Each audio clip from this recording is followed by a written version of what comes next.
So, it's been a while since we've done this.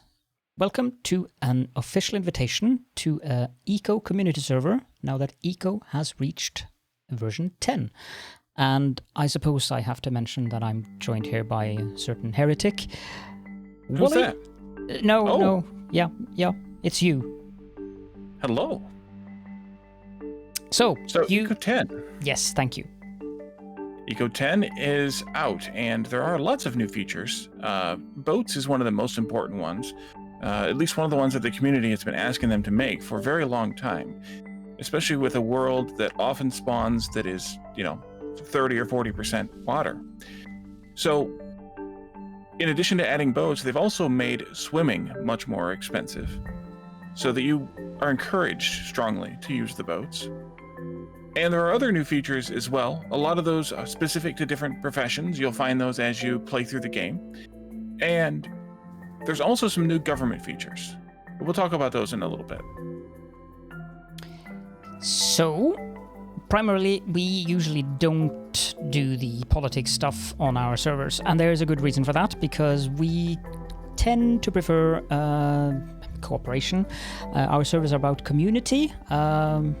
Of course, if you want to do your own thing, you're free to do that, but the most fun on our service, at least, is if you partake in the community at large.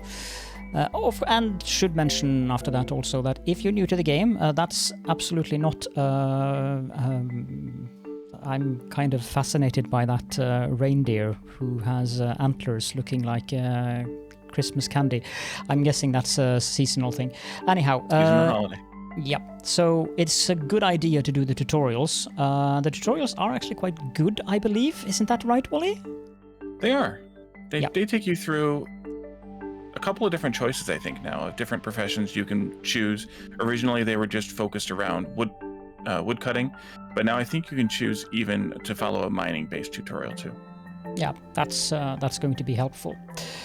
So, if you're a new player, you haven't played the game before, joining a community server game like ours is actually a good way to learn the game, because most of the folks that are playing, if not all, are usually quite happy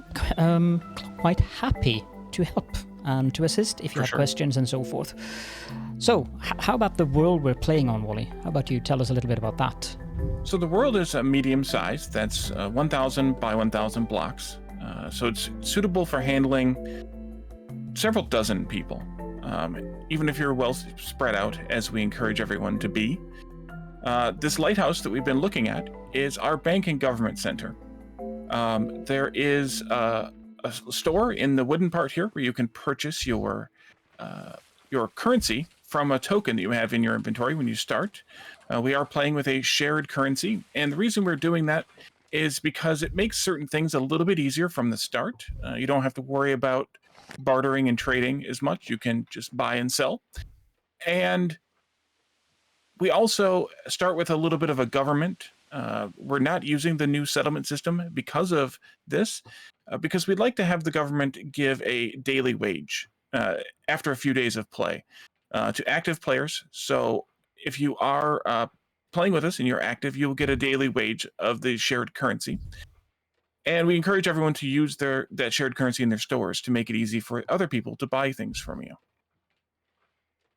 Yeah, that sounds very good. We will probably take a look at the next server with settlements, but we haven't decided, because then that makes it a little bit difficult with the shared currency. So when you join the world, you're supposed to spawn here at the lighthouse, but that feature doesn't seem to be working properly. So you'll end up spawning in a choice of random locations on the map, and you'll just want to make your way over here, have a look around, of course, in the lighthouse, and make sure you trade in your token for some currency, and then head out, or if you didn't do it before, settle where you want in the world. Don't settle too close to other people unless you talk to them first, as they will, it may have plans for their immediate area, so spread out a little bit on the map.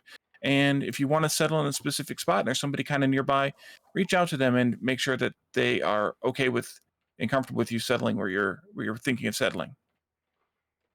Yeah, and it's probably also a good idea, if you're having specific professions in mind, to ask other players in regards to where they're settled. when it comes to transporting and selling your wares. Because say you're a miner or a lumberjack or a farmer, you're producing the raw materials, you want someone to be able to buy from you. And if you're on the other side of the planet, it takes time to get your wares from there to them. So yeah, just wanted to mention that quickly. True. So in the we shouldn't have this video being too long since it's just a general invitation video. I think I've already covered most about how our community works in general. There's no time pressure or anything like that. You play at your own pace, so we're a very relaxed community.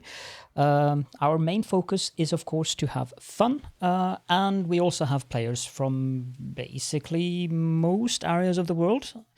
I think even from Australia, so that basically covers every part of the globe. Yeah. Yeah. So if you'd like to join us, join Caledorn's Discord. I believe there will be a link in his description, and I'll have a link in mine as well. Look for the CG Roles channel and join the Eco Role, and that'll give you access to the channel in Discord where you can communicate with us. And we'll also make sure we have information about how to connect to the server in the either that channel or the CG Info channel. Yep. Well, thank you all for watching us. Thanks. Hopefully you all join us. And we'll be launching the server very soon. By the time this video comes up, it may even already be live. So hop in and join us for some Eco 10 fun. Yep. And hope to see you all there. Bye for now. Sure. Bye.